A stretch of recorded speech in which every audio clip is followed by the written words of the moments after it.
ಮಕ್ಕಳ ಕೈಗೆ ಮೊಬೈಲ್ ಕೊಡುವ ಮುನ್ನ ಹುಷಾರ್, ಹಠ ಮಾಡ್ತಾರೆ ಅಂತ ಮೊಬೈಲ್ ಕೊಟ್ರೆ ಡೇಂಜರ್.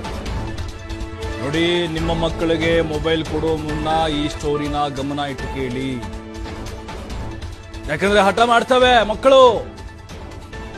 ಏನು ಕೇಳ್ತಾರೆ ಅದನ್ನೇ ಕೊಡಕ್ಕಾಗತ್ತಾ? ಯೋಚನೆ ಮಾಡಿ.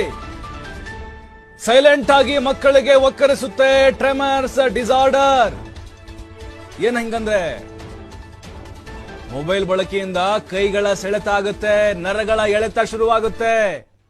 ನೋಡಿ, ತೋರಿಸ್ತಾ ಇದ್ದೀನಿ ನಿಮಗೆ. ನೋಡಿ, ಶೇಕ್ ಆಗ್ತಿದೆ ನೋಡಿ. ಈ ಸಮಸ್ಯೆ ನಿರ್ಲಕ್ಷಿಸಿದ್ರೆ ಮಕ್ಕಳ ದೈಹಿಕ ಆರೋಗ್ಯದ ಮೇಲೆ ಎಫೆಕ್ಟ್ ಆಗುತ್ತೆ. ಕೋವಿಡ್ ಬಳಿಕ ಮಕ್ಕಳಲ್ಲಿ ಕಂಡು ಬರ್ತಾ ಇದೆ ಹೊಸ ಕಾಯಿಲೆ. ನಾವು ಹೇಳ್ತಾ ಇಲ್ಲ, ತಜ್ಞರು ಹೇಳಿದ್ದಾರೆ. ಅತಿಯಾದ ಮೊಬೈಲ್ ಬಳಕೆಯಿಂದ ಬಾಲಕುಬ್ನಲ್ಲಿ ಕಾಯಿಲೆ ಪತ್ತೆಯಾಗಿದೆ. ನೋಡಿ, ಬಾಲಕನ ಕೈ ನೋಡಿ, ಏನವನು ಶೇಕ್ ಮಾಡ್ತಿಲ್ಲ, ಅದಾಗೆ ಶೇಕ್ ಆಗ್ತಾ ಇದೆ.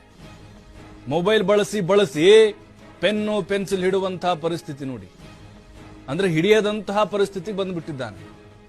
ಪುಸ್ತಕ ಹಿಡಬೇಕಾದಂತಹ ಕೈ, ಪೆನ್ನು ಪೆನ್ಸಿಲ್ ಹಿಡಬೇಕಾದಂತಹ ಕೈ ಈಗ ನೋಡಿ ಹೆಂಗ್ ಅಲಗಾಡ್ತಾ ಇದೆ. ಅಲ್ಲಿ ಸಾಪಾಗಲ್ಲ ಅದು.